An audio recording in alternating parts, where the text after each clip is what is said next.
Okay, hi. Hey, if you're new here, welcome to the Fitzin Project. And if you're not, you already know we don't play small around here. I'm Rachel, corporate project executive by day, yoga teacher and retreat host by passion, and a woman wildly committed to helping you stop outsourcing your power. This show is where structure meets soul, where we regulate the nervous system and scale the business, and where we stop pretending burnout is normal. Quick love to the humans and brands that brought this show, and I actually use all these in real life. One Oak Financial, because money conversations should feel empowering. Rage Create for bold, creative entrepreneurs. The Expansion Room with Jennifer Liss. Lotus and Luna. Lifeform Yoga Mat. My ride or die. And Breathwork with Tabitha DeBruin. She is a game changer. Links are in the show notes. Support the ones that support this work. And all right, let's get it. Let's talk about today. Hi, friends. Oh, I hope your weekend was fabulous, as always. I know here in Kentucky, we had one of the most perfect St. Patrick's Day party weekends you could have asked for, per usual. And not only was Louisville popping, but so was Lexington, and it was so funny to see all the green.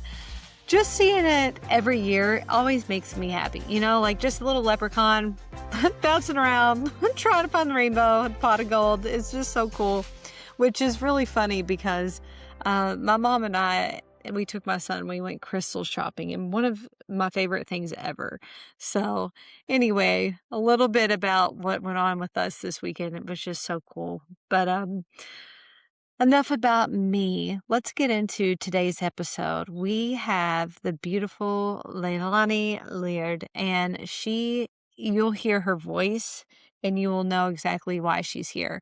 Her story is one of depth and resonance, and you can hear with her whole entire presence that she is authentic in everything she does, which is, my favorite kind of people. So without further ado, let's have this conversation with Leilani.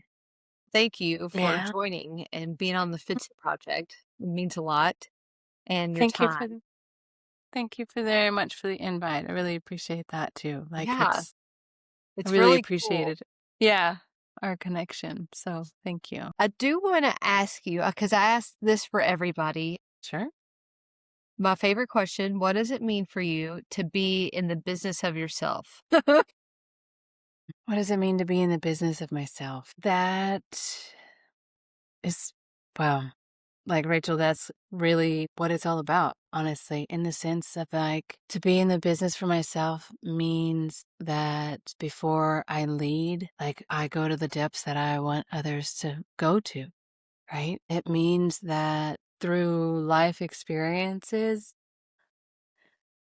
I have had the opportunity to learn how I was abandoning myself, right? And through those lived experiences, that's the strength I get to bring to the table when I coach, right? I never really started out wanting to go into business for myself, right? I didn't seek to be an entrepreneur. I really went into business because my body refused to let me live a misaligned life. Feel, at least for myself, like I once lived a life that was very socially acceptable. Very, I had multiple degrees. I had studied law. I had been in academia. I had a very comfortable job in corporate America. But the entire time, something was off inside, right? And each one of my episodes of paralysis, they weren't random, right? They were responses of years of accumulated self-betrayal added up, unspoken no's, right? And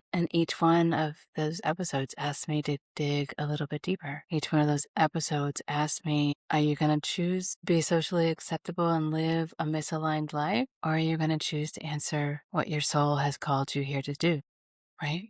I'm tingly like all over from literally my head to my feet, listening to you and how calm you are in saying that, but with so much certainty. I feel like there's some people in the world that keep getting this nudge after nudge after nudge, and these like tower moments is what I would call them, that keep coming. no matter what. Whereas other people, it never seems to phase their aura.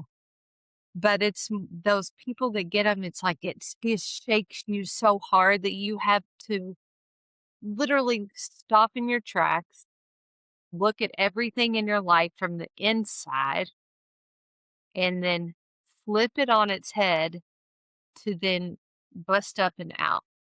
Absolutely. I Yeah, mean, yeah. I don't feel like that happens to everybody. Mm. Some people, it's almost like a freak force of nature, and I hear that when I hear you speak. Like, I literally hear that that's how this happened for you when you just said that. Yeah, I mean, that I feel like that's a very honest reflection back, Rachel, on it. To have a tower moment, I was the first time I was paralyzed, I was 17, and, doctors were like, "I don't know what's wrong. I don't know how to help you." And medications were getting rejected. My body was rejecting the medications, right? Nobody had any idea. They were just like pulling straws from a can, right? And it's from that space that, like, I had to find steadiness in here. I had to see myself not as this body bound by limitation in that moment, but the soul that was in this vessel, she still had a mission to do. Mhm. Right? And she needed to be able to walk in the world to do it. So, come on, nervous system, little toe, you're wiggling today, right? Like, oh, nobody else can, like, tell me how to do that. Like, I got you, right? I got you because the divine's got me, Yeah. right? Like, and when we can connect, right? When we step back or when we step into that certainty, first off, of like, I know that the world says that this is impossible, and I know that that this is possible, right? Yeah, that realm of possibility, like limitless possibility. Absolutely. Absolutely. Like the blessings of those episodes, right? Were that this was my body saying, been giving you like little signals. You have a very hard head. I love you. And would you please stop abandoning yourself? Right? So, do you want to tell the story of what happened when you were 17 and how you overcame that? So, 17, I finished my high school coursework, right? I had already been accepted into university. I was going to community college because early graduation wasn't something that the school that I was attending offered, right? So I had to stick around until May. And um, so going to going to college, still in high school, all that simultaneous stuff. And I had an after school job, if you will, right? So I was a waitress. I was at my shift one afternoon, and in February, ironically enough, here I was carrying a tray of drinks and food, turned to serve the table, and the tray dropped like that. The whole right side of my body, no feeling instantaneously. The last thing I remember in that moment was I connected with the eyes of my boss. I could see her through the kitchen, the lead manager, and I woke up in the hospital Wow. 9 months later after 15 doctors and 100 plus medications being rejected by my body. The last doctor visit ended with a doctor saying that I was going to need a full body blood transfusion every 6 months. And at this point, my mom had, been witness to how my body had responded all of these months, right? And had been witness to me researching holistic medicine and being dismissed by the medical staff, right? That's not their training, right?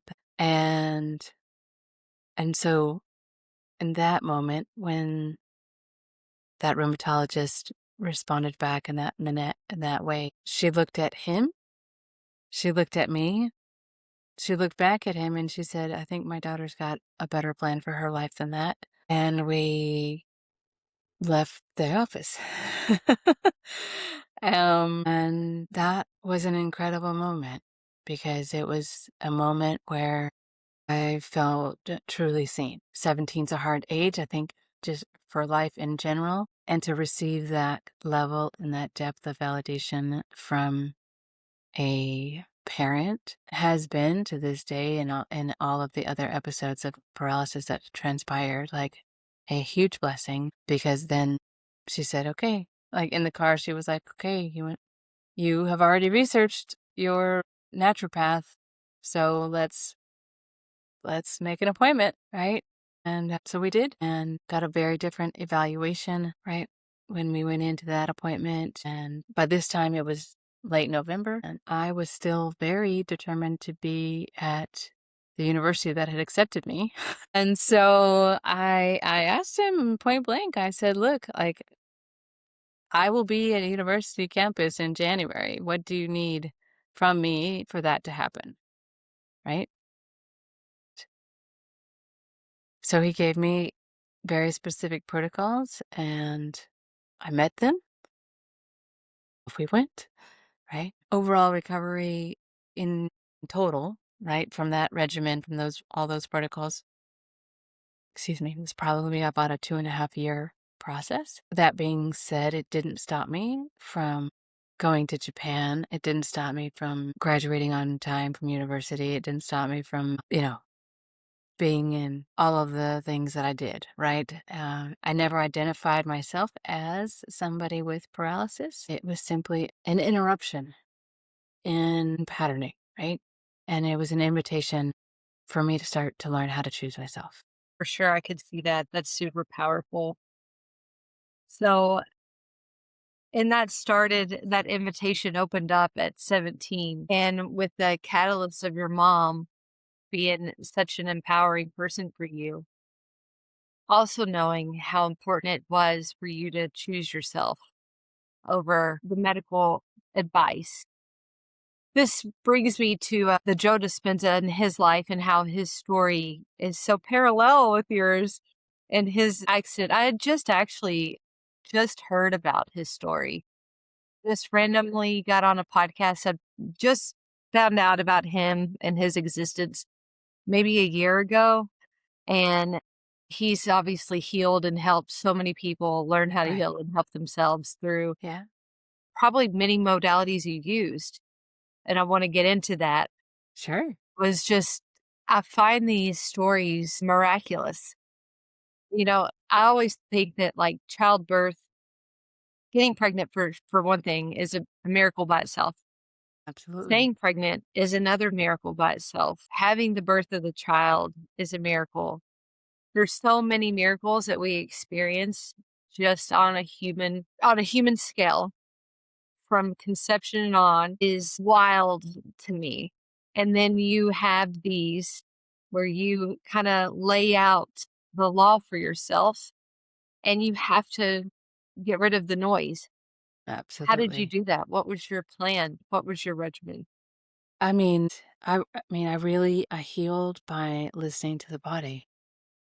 Yeah. I healed by, sitting in bed and looking at my toe going, move downward. Like some days it would just stare at me, and you're like, no, like you will move again, right? And then, uh, you know, like being able to visualize the foot moving, right? Before the physical movement actually happened, right? We know from research that has the same impact, right? And so staying connected to my body, very much so. Learning what it actually meant to regulate the nervous system, Yeah. right? Doing the emotional work behind all of the ways that I had already abandoned myself, right? And releasing the guilt, releasing the layers of shame, releasing the anger, the fear, all of it, right? All of it, the people pleasing, the layers of self betrayal, the layers of, performing because that's what was praised by society, right? Yeah. Like, Still is. it still is, exactly. Still is. And really unwinding, when I got to a point when the visualization started to manifest in the physical form, right? Then I did move into more progressively more advanced movements, but meditation, visualization, those were huge. At one of the the last episode of paralysis, I did have a yoga therapist, and it was from that yoga therapist that I was in awe, really. I had been studying and practicing hatha forms of yoga, but I had never until that point studied and practiced Kundalini yoga. Yeah. And she was a Kundalini yoga therapist, phenomenal woman. And from that, really, I ended up going and getting a master's in yoga therapy, Kundalini yoga therapy, because for me, there was such an alignment with how Kundalini yoga therapy integrated not only this heart brain connection in the body, right? But recognizing that the role of intuition, recognizing the role of energy, recognizing the role of the 10 bodies as a whole, right? And probably that was when I started to really kind of on an intellectual level start to understand what I had been doing since I was 17, right? With working with the 10 light bodies of the body and working with subtle energy. But then I got to go into like the neuroscience and like geek out on stuff. So that was fun. That's so much fun. Oh, It is so wow. much fun. A project manager in a clearly incorrect trade of life because I don't get me wrong, I love it. I love turn and churn and burn and getting through and this little tiny sense of accomplishment. But what is like the biggest turn on for me is like learning how the brain is operating. I want to know how your 100%. brain, your brain, what are you thinking? Like, how is this reacting in your body? What are you Yeah. doing right now? I love Yes. it so much. It's Yeah. such a desire for me to have that understanding. But that is so cool. But you teach this now to other I people, right? do. I do. I do Yeah. indeed. What is that like? What do you do? Sure. Uh, mm, I love that. Thank you, Rachel. So I get to guide women. I get to guide women who are have also accomplished so much, right? Are also like very high achieving, very growth minded, and I get to help them see themselves in their wholeness, right? We move out of the survival patterns and really into embodied sovereignty. And we do that by regulating the nervous system. We do that through somatic practices. We do that with breath work. We do that through meditation. We build awareness through conscious, like journal prompting. Yeah. And all of that is really like this unpacking the layers and the layers and the layers of self abandonment, of self betrayal. So you work through that with journaling and teaching them how to not self-abandon. But I love that you do that because you embodied that. You're working from an embodied person for 100%.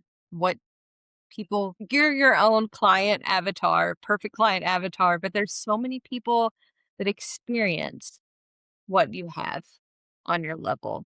Yeah. And that's, I mean, for me as a leader, I'm just not willing to lead somebody to a place that I haven't been willing to go to, right? So, like last year, I walked the Camino, right?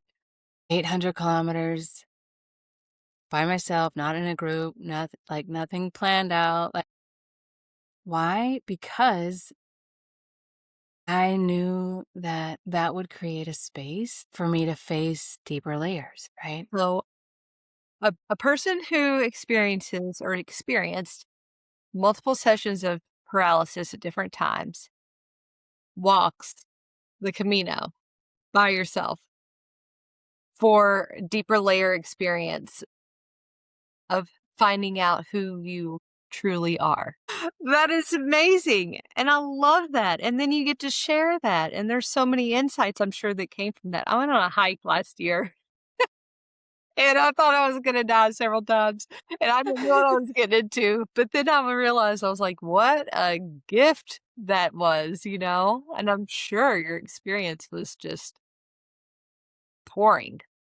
It was pretty off the charts, right? I mean, yeah, and that's because I never want to be a person that sits on a pedestal and says, go do that. Do what my words say, not what my actions are, right? That that absolutely does not resonate with me, right? And even in the group coaching container that I have, the Sage Leaders community, right? Like I have been very intentional with creating that community of who see themselves as the magic that they are, right? That like they're willing.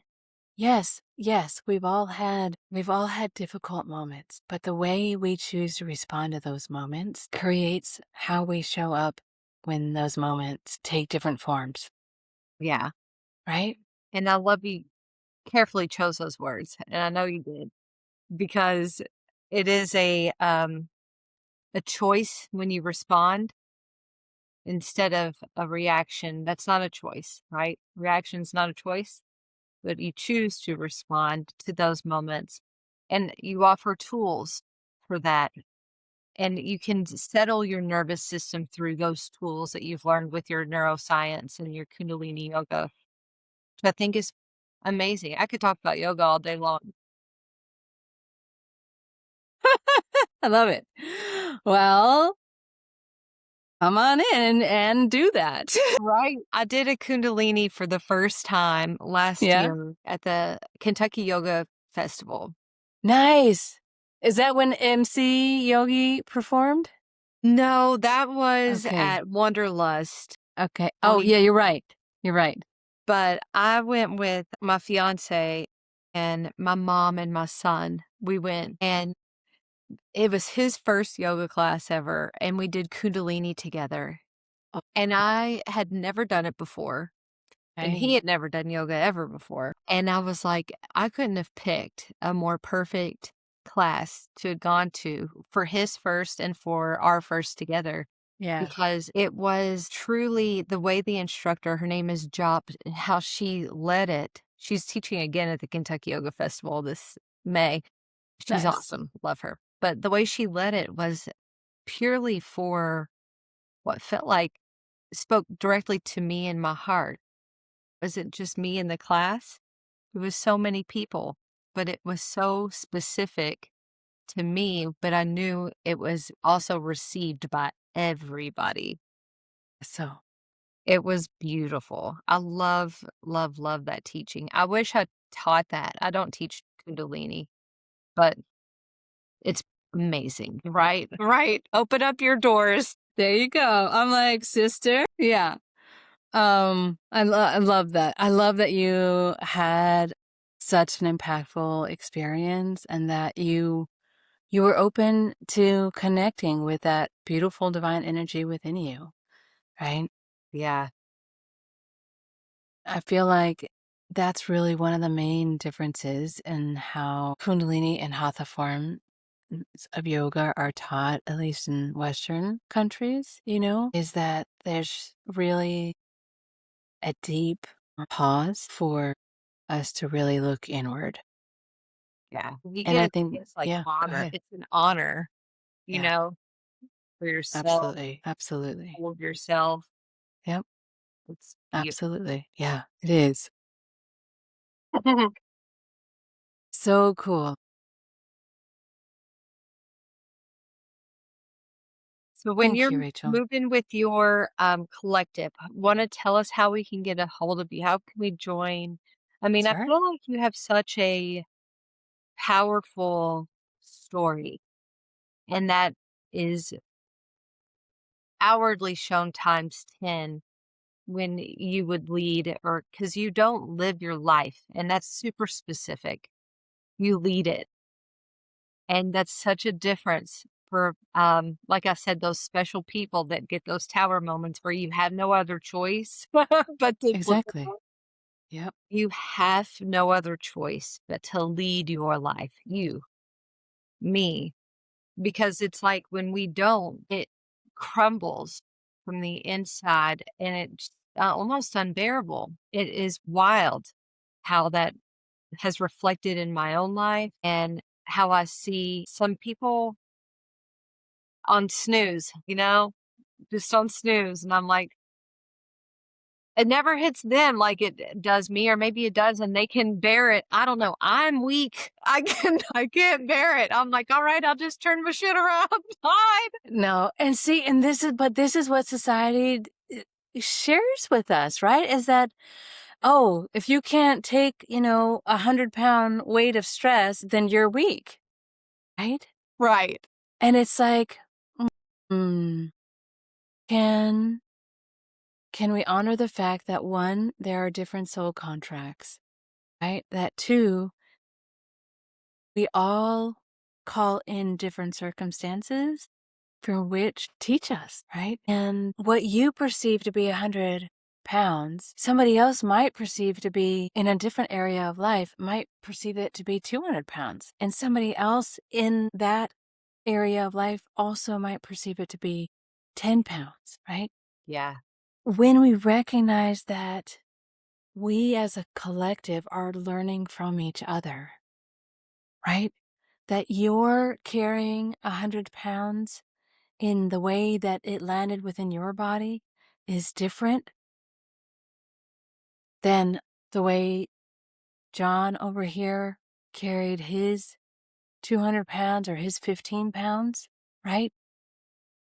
All of those experiences teach us as a whole how to carry that weight different, how to carry it more efficiently, how to carry it more regulated. When we eliminate this aspect of comparison, my trials are more significant than your trials.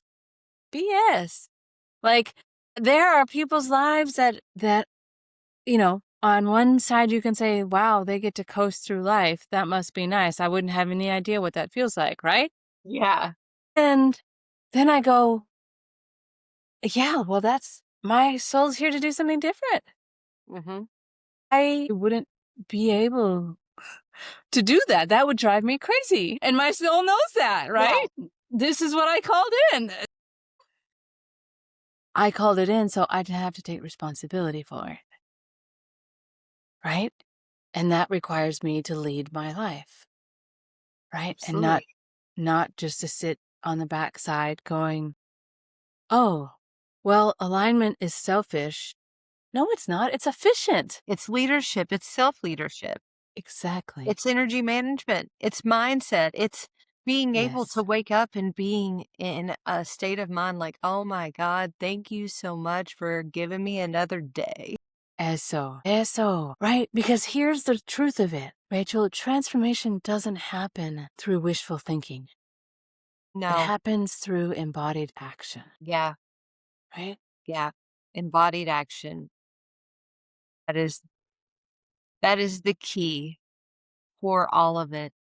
And I love that you are so aware and able to share so eloquently about how comparison is the thief of joy, and it is not ours judge, ours to So, live in, ours to be in just judgment of with others, like exactly. you are in your own. And when you can stay in your own and power in your own and be in your own alignment, you give permission So, everyone else to do the same. exactly.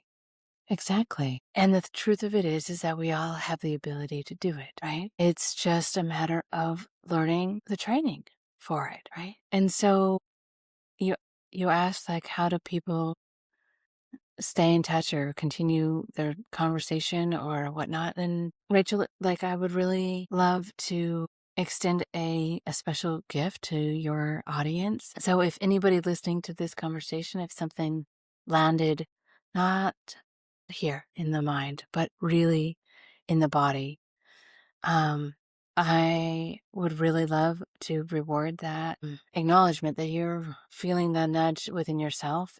And so I'm going to offer listeners who send me an email a free one-on-one session. So that's an hour session, because transformation doesn't happen through thinking, right? And so I want to honor those that are willing to take the action of sending an email.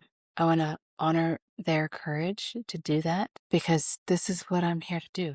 And so if you feel called forward, like, I want to serve you and meet you where you're being called. That is a real gift. Thank you. I hope everyone receives and hears that and reaches out. And your email, I will put in our show notes for sure. Amazing. Yeah. And make sure that that is part of the aligned action for you to Yay. take. Amazing. And yeah, it's specific to what you said. Again, with your choice of words is so beautiful. Not receiving this in the mind, but feeling it in the body. So what that may not to be missed for me, that's tingling. It's my arm hairs standing up. Literally, like my belly will swirl. I could feel it in my throat even. And that's how it shows up for me in my body. So if those are signs or symptoms that you cured over this conversation, that's how you know it showed up in your body. I will just say. Amazing. I love that. I love that. I love that. Signs and symptoms being embodied. There you go. I love it. My goodness. Well, thank you so much. It's such a sweet conversation. I love your voice and everything. So thank you. Thank you, Rachel. I appreciate that.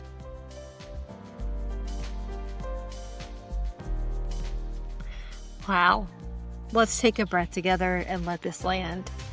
And if you're walking away with anything from this conversation, let it be this, that your body is always speaking to you. Are you listening?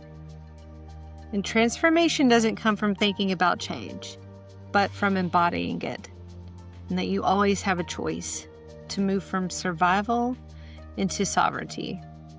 If this episode spoke to you, share it with someone who needs that reminder, because this work, it's not meant to be done alone. And if you're wanting to stay in this energy beyond the episode, I invite you into my newsletter, where I go deeper into the work of being in the business of yourself with reflections, tools, and real-life integration. This is your life, your energy, your time. I want to see you lead it on purpose.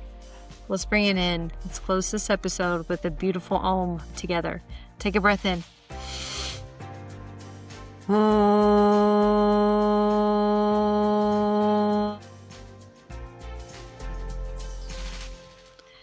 And remember, you are your most important project.